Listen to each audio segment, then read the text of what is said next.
말씀 듣기 전에 우리 한번 옆에 계신 분들에게 인사합시다. 축복하고 사랑합니다. 우리 다시 한번 은혜 많이 받읍시다. 네. 네, 하나님의 은혜가 여러분에게 가득하고 또 저에게 임하기를 소망합니다. 아까 서두에 잠깐 얘기했다 말았던 이 남북 전쟁 때 문명희 시인이 지은 시가 참 유명한 시가 있습니다. 그 내용은 이렇습니다. 큰 일을 이루기 위해 힘을 주십사 하나님께 기도했더니 겸손을 배우라고 연약함을 주셨습니다. 많은 일을 하려고 건강을 구하였더니 더욱 가치 있는 일을 하라고 병을 주셨습니다. 행복해지고 싶어 부유함을 구했더니 지혜로워지라고 가난을 주셨습니다. 세상 사람들의 칭찬을 받고자 성공을 구했더니 뽐내지 말라고 실패를 주셨습니다. 풍요로운 삶을 누릴 수 있도록 모든 것을 달라고 기도했더니 모든 것 누릴 수 있는 삶 그 자체를 선물로 주셨습니다. 구한 것 하나도 얻지 못한 줄 알았는데 내 소원 모두 들어주셨습니다. 하나님의 뜻을 따르지 못한 삶이었지만 미처 표현 못한 기도까지 모두 들어주셨습니다. 나는 가장 많은 축복을 받은 사람입니다. 우리가 이 시처럼 전혀 생각지 못한 삶의 모습들을 갖게 됩니다. 때로는 하나님께 정말 간절한 기도의 소망들을 또 소원을 두고 기도하는데 응답되지 않는 것 같은 느낌이 들 때가 있어요. 삶에 이제 정말 풍요롭고 행복하고 형통한 삶을 기대하고 그렇게 살아가는데 오히려 아픔과 슬픔이 저희들에게 찾아올 때가 있죠. 경제적으로 부유하고 싶은데 어려움들이 찾아오고 또 때로는 낙심되고 또 왜 이런가 하는 그런 일들이 우리에게 참 자주 찾아옵니다. 그럴 때마다 하나님 앞에 이제 되게 물어보죠. 하나님 정말 왜 그렇습니까? 하나님 기도 응답해 주시는 건 맞는가요? 하나님 살아계시는 건 맞은가요? 하나님 제가 하나님 앞에 나아가는데 하나님은 도우시 있습니까? 라고 하는 이런 질문들이 우리 삶 가운데 참 많습니다. 그러나 이게 남북전쟁의 그 가운데 무명의 시인이 하나님 앞에 기도를 구했는데 정반대의 기도 응답을 하신 것처럼 그럼에도 그것을 통해서 살아계신 하나님을 체험했던 이 시인처럼 우리 삶이 그래야 됩니다. 영성신학자 헨리 나우엔이 이런 책을 썼어요. 그 제목이 뭐냐면 지금 우리와 함께 하시는 하나님. 책 제목이 참 좋잖아요. 짧은데 제가 신학대학원 때 이 책을 참 많이 봤습니다. 지금 우리와 함께 하시는 하나님. 하나님은 먼 곳의 하나님이 아니라 지금 우리와 함께 하시는 하나님이 우리 하나님이다 라고 헨리 나우엔은 고백했죠. 지금까지 우리의 삶을 참 되돌아보면 하나님이 먼 곳의 하나님이 아니라 지금 우리와 함께 하시는 하나님을 보게 됩니다. 지금 당장은 이제 눈에 보이지 않잖아요. 우리 하나님이 형상으로 계신 것도 아니고 하나님이 오늘도 그냥 막 형통한 삶을 꽃길 뿌려주면서 앞에 가시는 것도 아닙니다. 그러니까 하나님은 우리 눈에 보이지 않는 영이신 하나님이고 마치 없는 것 같이 그렇게 느껴지며 살아갈 때가 있습니다. 그러나 우리가 이제 우리 삶을 되돌아볼 때 하나님의 살아계심을 느끼죠. 왜냐하면 우리는 망각의 은혜가 많아요. 그래서 잘 잃어버려요. 그래서 하나님이 정말 우리의 기도 응답해 주신 그 사건 그때는 너무 기억하고 감사하고 찬양하지만 조금만 지나면 다 잃어버리잖아요. 그리고 기도할 때 뭐 얘기합니까? 하나님 이 제목 꼭 들어줘야 됩니다. 하나님 그래야 내가 믿습니다. 하나님 협박하듯이 기도할 때가 많아요. 근데 되돌아보면 우리 하나님께서 우리 한 걸음 한 걸음 인도하셨고 우리 과거에 태어남부터 학창시절 또 일했을 때 또 결혼했을 때 자녀를 낳으면서 지금까지 그 살아왔던 모든 삶을 딱 뒤돌아보면 그때마다 하나님의 손길이 느껴지잖아요. 그때 하나님이 이렇게 인도하셨지. 그때 정말 힘들어서 하나님께 기도했는데 하나님은 응답해 주신 그 응답의 시간들이 막 와요. 그렇게 과거에 머물러 있으면 안 되지만 과거는 추억해야 됩니다. 그래야 현재를 살아가는 영양분이 되고 미래를 바라보는 믿음이 되는 겁니다. 그래서 과거를 하나님 앞에 생각해 보는 것, 그것이 중요하죠. 그래서 이 무명의 시인처럼 우리 삶의 기도가 이러한 기도, 그래서 그 응답이 이렇게 돼야 되겠죠. 남북전쟁이 무명의 시인을 좀 다르게 표현해서 기도의 그 의미를 생각해 보면 이렇습니다. 하나님께서 주신 연약함 때문에 겸손을 배우게 되었습니다. 하나님께서 주신 병 때문에 건강의 소중함과 삶의 가치를 알게 되었습니다. 하나님께서 주신 가난을 주셔서 삶의 지혜를 얻을 수 있게 되었습니다. 하나님께서 주신 실패 때문에 뽐내지 않고 겸손하게 되었습니다.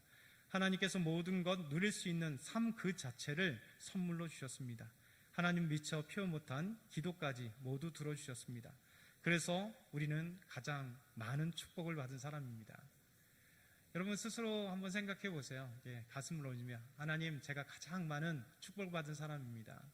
옆에 사람들에게 한번 인사해 볼까요? 집사님은, 권사님은, 성도님은 가장 많은 축복을 받은 분입니다. 네.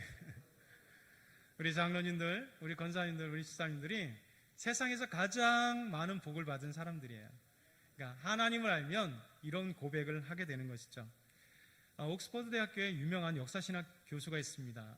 알레스트 맥그레스 교수님이 쓴 천국의 소망이라고 하는 책이 있어요.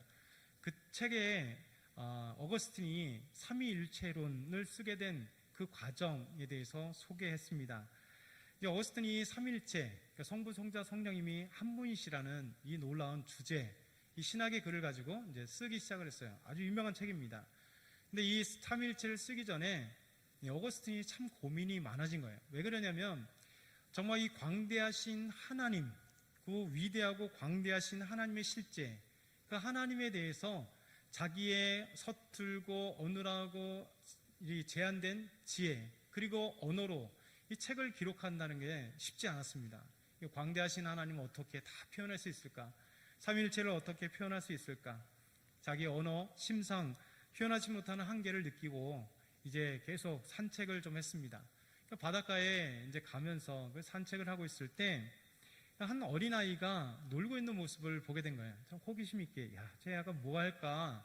자세히 가면서 봤더니 이 아이가 이제 물을 이만큼 떠놓고 이제 막 바닷가에 모래를 파고 있는 거예요. 막 파고 있었습니다. 그러더니 자기가 퍼온 물을 갖다가 이제 바닷물을 거기다 붓는 거예요. 그러더니 또 가갖고 바닷물을 또 와서 또 그 판 곳에 또 물을 붓기 시작을 한 겁니다. 아니, 한 번 하는 것이 아니라 계속해서 이제 물을 갖다 부는 거예요. 그래서 어거스틴이 참 신기하고 이해하지 못할 이 일을 이 아이가 계속하니까 가서 얘기를 합니다. 야, 얘야, 내가 지금 하는 일이 뭔지 아니? 라고 물어봤습니다. 그 소녀는 이제 어거스틴을 당황스럽게 만듭니다. 네, 제가 퍼온 물로, 제가 푼 이 모래에 바다를 채우려고 합니다. 이게 바닷물이 아니라 바다를 채우려고 합니다. 그렇게 얘기를 한 거예요. 어거스틴은 깜짝 놀란 거죠. 황당하잖아요. 이만큼 판 곳에 어떻게 저 큰 바다를 다 집어넣을 수 있을까, 이런 생각을 한 거죠. 그러면서 이 아이에게 다시 그 일을 그만두라는 말처럼 이렇게 얘기를 합니다.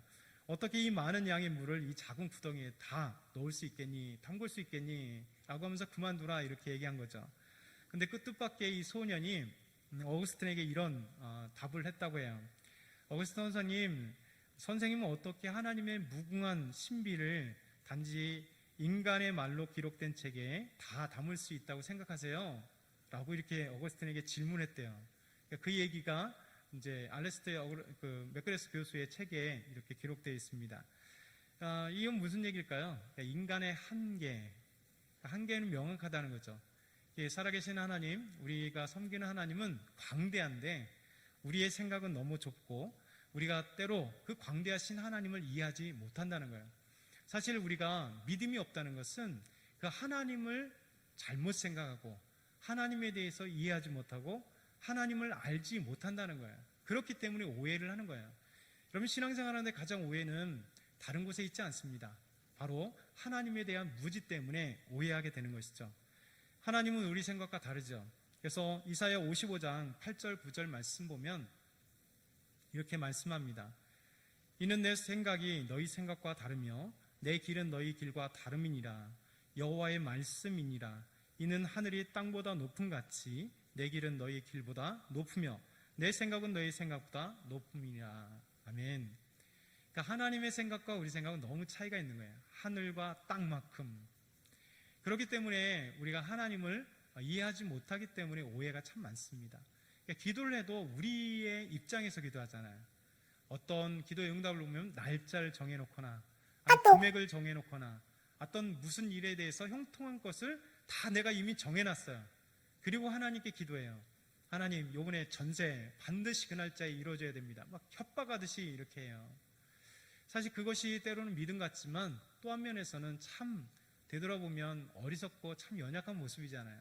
얼마나 하나님 앞에 어린아이 같은 기도를 했을까. 그런데도 우리 하나님은 그렇게 어리석고 어린아이 같은 그 기도를 응답하셨다. 그게 감사잖아요. 그렇지 않습니까? 여러분의 삶의 뒷모습을 다 이렇게 되돌아보세요. 여러분이 기도하는 제목들을 또 한번 생각해 보세요. 하나님 측면에서 봤을 때 얼마나 웃긴 기도잖아요. 그런데 신기하게도 우리 하나님은 얼마나 우리 생각과 뜻보다 넓으신지, 그 어린아이와 같은 그런 기도도 하나님 응답하시고 오히려 하나님은 더 큰 것으로 하나님 우리에게 응답하십니다. 그래서 우리 하나님은 상상을 초월하는 그런 하나님이세요. 무한하신 하나님이죠. 그렇기 때문에 우리 작은 머리, 이 제한된 머리로 하나님을 상상하고 하나님에 대해 생각하고 하나님의 판단하는 것은 얼마나 어리석은지 모르겠습니다. 우리가 첫 번째 생각할 것은 이거예요. 우리의 머리, 우리의 생각은 제한된다. 근데 하나님은 넓으시다라는 거예요. 여러분, 이제 우리가 인간에게서 두 가지 변하지 않는 진리가 있어요. 한 가지는 뭐냐면 태어남. 사람은 반드시 태어난다는 거예요. 그리고 반드시 사람은 죽는다는 거예요. 그렇잖아요? 이것이 두 가지 변함없는 진리예요. 태어남과 죽음. 그런데 사람이 자기 의지대로 태어난 사람이 있을까요? 없어요. 아기는 그냥 갖게 되었고 태어나게 된 거예요. 그리고 죽음도 마찬가지입니다. 자기 의지 가운데 죽는 사람 한 명도 없습니다. 이 모든 것은 결국 하나님의 계획이고 하나님의 뜻입니다. 그런데 태어남, 죽음은 나의 의지와 상관없이 태어나고 죽지만, 그러나 그 중간에 있는 삶, 태어나서 죽기까지의 그 중간의 삶은 다릅니다. 이 중간의 삶, 내가 어떻게 태어났는지는 모르지만 태어나고 죽기 전까지 어떻게 살아가는 것은 나의 의지와 내 생각과 나의 뜻에 달려 있어요. 태어남과 죽음은 하나님의 의지와 하나님의 뜻에 달려 있지만 내가 어떻게 살아가느냐에는 바로 나의 의지와 나의 뜻에 달려 있다는 거예요. 그래서 태어나서 죽는 그날까지 우리는 하나님을 의지하고 하나님을 신뢰하고 하나님께 기도하며 하나님, 무한하신 하나님 앞에 우리의 믿음을 주면서 하나님을 의지하며 신뢰하며 살아가는 것입니다. 그래서 우리의 마지막 묘비에 어떻게 우리의 인생을 정리할 것인가, 그것은 분명히 생각해 봐야 되겠죠. 그래서 죽음에서 지혜를 얻는 사람들이 참된 지혜를 얻는 사람이에요. 그래서 죽음의 교훈들이 참 많습니다. 사도 바울도 죽음에 대해서, 그리고 전도서를 보게 되면 죽음에 대해서 끊임없이 아름다운 진리를 우리에게 말씀하고 있어요. 전도서 7장 2절 있습니다. 전도서 7장 2절 여러분이 한번 같이 읽겠습니다. 준비 시작.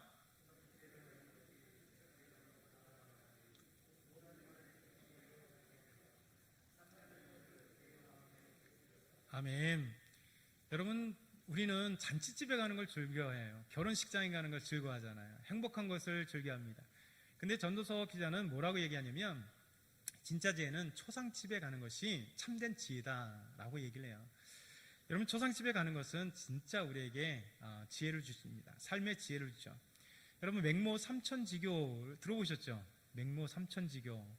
맹자의 어머니가 맹자를 교육하기 위해 3번 이사했다라고 하는 얘기예요.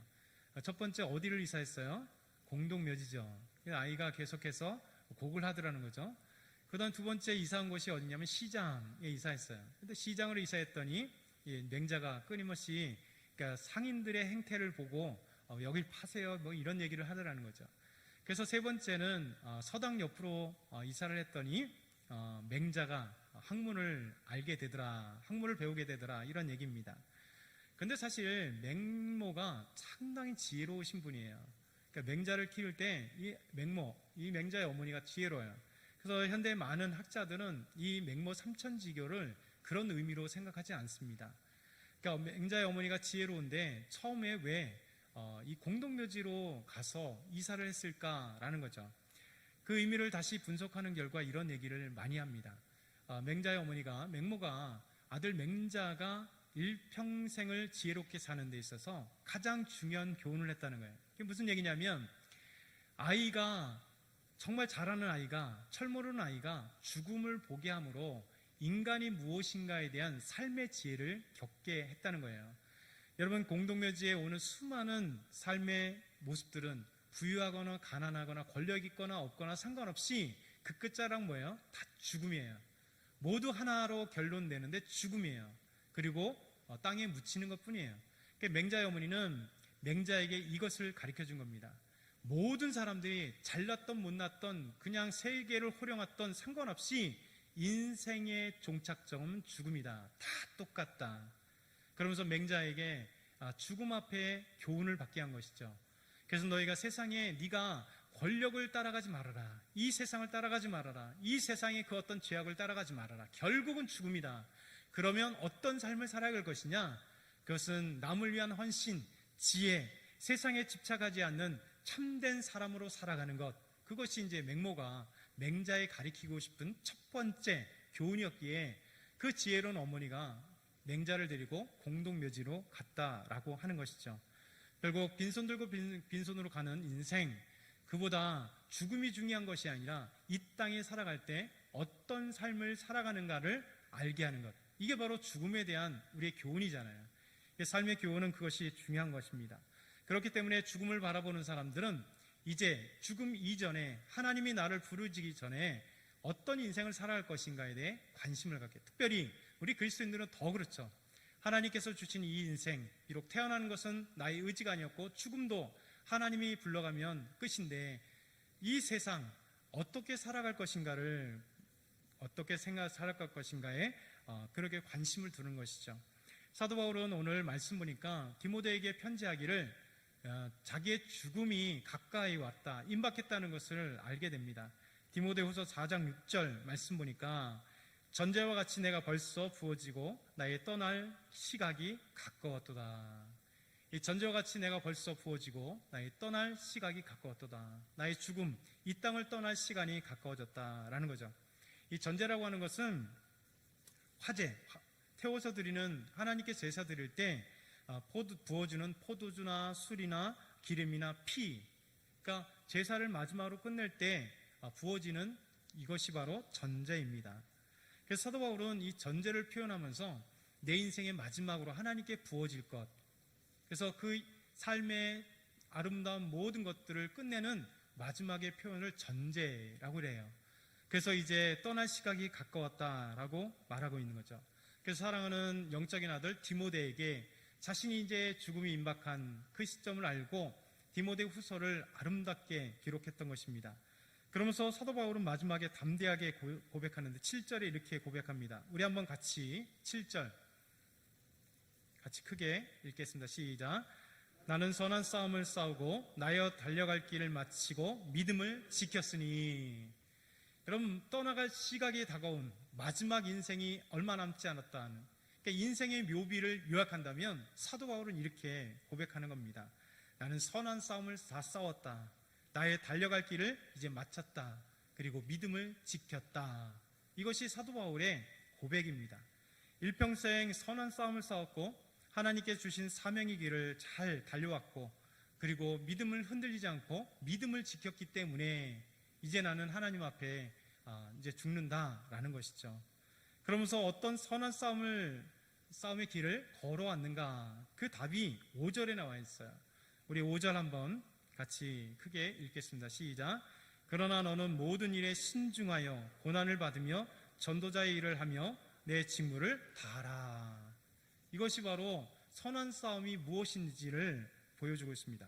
사실 사도 바울이 살았던 시대, 그리고 복음을 증거했던, 선교했던 곳이 어디예요? 로마 제국입니다. 사실 로마가 전 세계를 지배했습니다. 그리고 화려한 우상들 속에, 화려한 문화 속에 그들은 무도덕과 성적 타락이 만연했죠. 그리고 로마 제국의 50%에 달하는 노예들은 인간 취급을 받지 못했습니다. 그래서 영혼 없는 짐승으로 취급되면서 정말 인간 이하, 짐승과 같이 취급되며 그렇게 권력자의 놀이개가 되고 권력자의 도구가 되었던 시대입니다. 그리고 예수 믿는 사람들이 사자밥이 되는 그 아픔의 시간들, 복음을 증거하기 위해 때로는 경제적인 궁핍과 아픔과 고난을 당하던 그 시기에, 그럼에도 사도 바울은 나는 선한 싸움을 싸웠다, 나의 달려갈 길을 다 했다, 그것이 바로 전도자의 사명이다, 이렇게 얘기를 하는 것입니다. 사도 바울은 전도자의 사명, 전도자 일을 하였다라고 말씀하고 있는 거죠. 여러분, 그리스도인이 이 땅에서 존재하는 목적이 뭡니까? 하나님, 우리 하나님의 영광을 찬양하는 거죠. 하나님이 내게 인도하신, 우리 서두에 이야기했던 우리는 모르나 하나님의 광대하심 속에 우리 인생을 이끌어 오셨고 또 앞으로 인생을 이끌어 가실 우리 하나님의 그 위대하심, 구원을 주신 위대하심, 예수 그리스도의 그 놀라운 것들을 찬양하는 것입니다. 그래서 우리가 찬양하며 하나님 앞에 나아가는 것입니다. 그러면서 동시에 하나님을 찬양함과 동시에 우리를 구원하신 예수 그리스도의 그 놀라운 구원의 비밀, 이것이 전도자의 사명이에요. 그래서 정말 모르는 그들에게 예수 그리스도를 증거하는 것, 사도 바울이 이것이 달려갈 길 다 선한 싸움을 싸웠던 그것은 곧 전도자의 사명이었다라고 말씀하는 것입니다. 그러면서 사도 바울은 디모데에게 이 죄악 가운데 가득한 이 로마 제국 안에 이 사회에서 모든 일에 신중하라, 이렇게 말씀하고 있습니다. 우리 개정개혁 예전 성경에서는 근신하라, 그렇게 표현되고 있죠. 이 근신하라, 모든 일에 신중이라고 하는 것은 냉정하게 되는 것입니다. 여러분, 냉정하게 된다는 건 얼마나 중요한지 몰라요. 마치 술 취함 속에서 정신을 차리는 것이 중요한 것과 같습니다. 여러분, 세상엔 술 취한 것 같이 타락의 물결이 가득하고 세상에는 악의 물결이 가득할 때 그곳에서 정신을 차리는 겁니다. 근신하라는 겁니다. 정말 모든 일에 신중하여서 하나님이 우리에게 원하시는 그 길들을 가라는 겁니다. 바울은 디모데에게 이렇게 말씀하고 있는 것입니다. 여러분, 우리 현대 사회, 우리 한국교회의 모습들, 또 저와 여러분의 모습들도 그렇지 않습니까? 우리는 지금 부강하게 잘 살고 있습니다. 비록 코로나19 가운데 어려움은 있지만 예전보다 우리가 20, 30년 전에 삶의 모습을 본다면 얼마나 잘 살았어요. 여러분의 저나 어렸을 때 1년에 고기를 몇 번이나 먹었어요. 부자는 많이 드셨겠지만 보통 가정들은 일본 제사 때 한 번 먹거나, 그래서 보때 한 번 정도 먹었잖아요. 저도 어렸을 때 고기를 먹는다는 것은 1년에 제사, 아버지 제사 때 한 번, 그리고 명절 때 한 번 정도, 그 정도밖에 못 먹었잖아요. 근데 시대가 지나니까 언제든지 이제는 고기, 쇠고기부터 시작해서 먹고 싶은 건 많고 너무 많아서 이제 못 먹는 시대가 되었습니다. 그런데 놀라운 것은 인간이 살아가는 모든 세계, 사회 속에는 항상 악이 존재했고 악한 세상 가운데 싸워갔던 것입니다. 지금도 마찬가지잖아요. 여러분, 세상은 말할 것도 없이 교회 안에도 사악한 악의 기운들이 찾아왔습니다. 여러분, 이 세대를 한 가지로 얘기한다면 뭐라고 할까요? 물질 만능주의 세대라고 얘기하잖아요. 교회도 마찬가지입니다. 물질 만능주의. 어느 순간에 교회가 부자가 되고 헌금이 많아지고 재정적으로 이렇게 윤택하게 될 때 보이지 않는 물질 만능이 교회 안에 찾아옵니다. 그리고 편의주의들이 팽배하죠. 이제는 예배를 드리기에 사서 고생하지 않습니다. 정말 힘든 새벽 예배를 깨우지 않고 기도에 나오지 않고 저녁 특별 기도회 한다, 특별자 붙이면 잠깐 그때 번쩍할지 몰라도 그 다음엔 특별히 빠지고 난 뒤에 우수수 빠지는 모습입니다. 그러니까 어느 순간에 우리가 핑계를 많이 대요. 여러 가지 이것 때문에 저것 때문에 진짜 힘듭니다. 여러분, 직장 다니는 거 진짜 어렵잖아요. 하루 종일 스트레스 받으며 일하는데 저녁에 수요예배 나올 때 얼마나 피곤해요. 금요기도에도 얼마나 피곤합니까? 근데 어느 순간에 그럼에도 불구하고 우리 한국의 저와 여러분의 모든 그리스도인들에게 편의주의가 싹 찾아왔어요. 그래서 편할 때 기도하고 편할 때 예배드리고 편할 때 뭐하는 이런 부분들이 사단이 우리에게 사용하는 무기들입니다. 여러분, 세상의 경영하는 마인드가 교회에 찾아왔잖아요. 그래서 세상 안에 교회 안에 물질주의가 가득하고 세상의 인본주의 심리학들이 교회에 와서 아름다운 치유라고 가장하면서 심리적인 하나님이 아닌 인간이 치유하는 보이지 않는 그런 심리 방법들이 우리 한국 교회를 조금 20년 정도 지금 휩쓸고 있습니다. 여러분, 세속적인 성공주의가 교회에 와서 그냥 중요한 건 부흥, 어떤 윤리도 상관없이 부흥하면 된다. 여러분, 그래서 목회자를 어떻게 평가합니까? 많이 부흥한 목회자가 최고예요. 그렇잖아요. 여러분, 그러나 그런 것 같지는 않습니다. 정말 유명한 목사님인데 그 부교육자들 얘기를 들어보면 정말 인간 이하의 목사님들이 참 많습니다. 부역자로 정말 이게 조인트 깐다 그러죠. 막 때리고 욕하고 정말 있을 수 없는 그런 얘기도 하신 분도 있어요. 근데 대형교회예요. 수만 명의 대형교회. 여러분, 그러나 우리가 중요한 건 뭐냐면, 교회가 이 세상에 이 성공주의가 교회에 판치다 보니까 목사님을 모시려고 하면 뭐예요? 첫 번째 부흥시키는 목사님. 여러분, 그 목사님을 어떻게 부흥시켜요? 부흥의 원인은 하나님이고, 하나님이 은혜를 주셔서 목사님의 기도와 우리 성도님들의 기도와 목사님과 성도님이 하나 되어서 정말 은혜를 사모하며 하나님께 기도하며 하나님 앞에 영혼을 사랑하는 마음, 그게 본질이잖아요. 그것을 통하여 부흥하는 것이고, 생명이 있는 곳에 생명이 살아나는 것이고, 복음을 전하는 것에 부흥의 역사가 나타나는 거예요. 부흥에 초점을 두면요, 어떤 방법, 인간적인 방법을 두어서 인간적인 것을 가지고 부흥, 그래서 부흥을 기준을 삼는 거예요. 훌륭한 목사님이냐 아니냐, 좋은 교회냐 아니냐, 이것이 세상적인 성공의 마인드가 교회 안에서 잘못된 것입니다. 여러분, 성장은 당연한 거예요. 부흥해야 돼요. 그러나 그것이 어떤 모습인가를 봐야 돼요. 그래서 우리에게 있어서 정말 어떻게 살아가는 것인가, 이 죄 많은 시대에 죄 많은 세상 가운데 본질을 꿰뚫을 수 있는 믿음의 눈이 있어야 돼요. 그래서 세상에 치우치지 않으되 세상을 변화시킬 수 있는 그리스도인들, 세상에 칭찬받는 교회, 어떻게 칭찬받아요? 교회 건물로 칭찬받는 거 아니고, 가짜는 돈 얼마 주변 사람들에게 뿌려서 도움이 돼서 칭찬받는 교회가 아니라, 참된 복음 안에 살아있고 참된 초대교회처럼 아름다운 찬양이 넘쳐나고 기도가 넘쳐나고 성도의 아름다운 교제가 있고 그 안에 하나님의 말씀이 있고 서로 겸손하게 섬기고 사랑할 수 있는 아름다운 모습이 있어서, 우리가 하나님을 사랑하고 이웃을 온전히 사랑할 때 교회는 여러분 칭찬받게 되어 있는 것입니다. 이것이 교회의 본질이고 우리 삶의 본질이잖아요. 하나님은 사도 바울을 통해 디모데에게 편지하기를, 죄 많은 로마 시대에, 죄 많은 이 시대에 우리가 모든 일에 신중하라, 근신하라, 정신을 차려라, 술 취한 것처럼 취하지 말고 정신을 냉정하게 해라, 우리에게 말하고 있는 것입니다. 여러분, 그래야 우리가 8절부터 9절의 말씀처럼 나는 선한 싸움을 싸우고 나의 달려갈 길을 마치고 믿음을 지켰으니 이제 후로는 나를 위하여 의의 면류관이 예비되었으므로 주곧 의로우신 재판장이 그날에 내게 주실 것이며 내게만 아니라 주의 나타나심을 사모하는 모든 자에게 도니라. 아멘. 여러분과 제가 하나님의 은혜를 받아야 돼요. 의의 면류관을 착 써야 되는 거예요.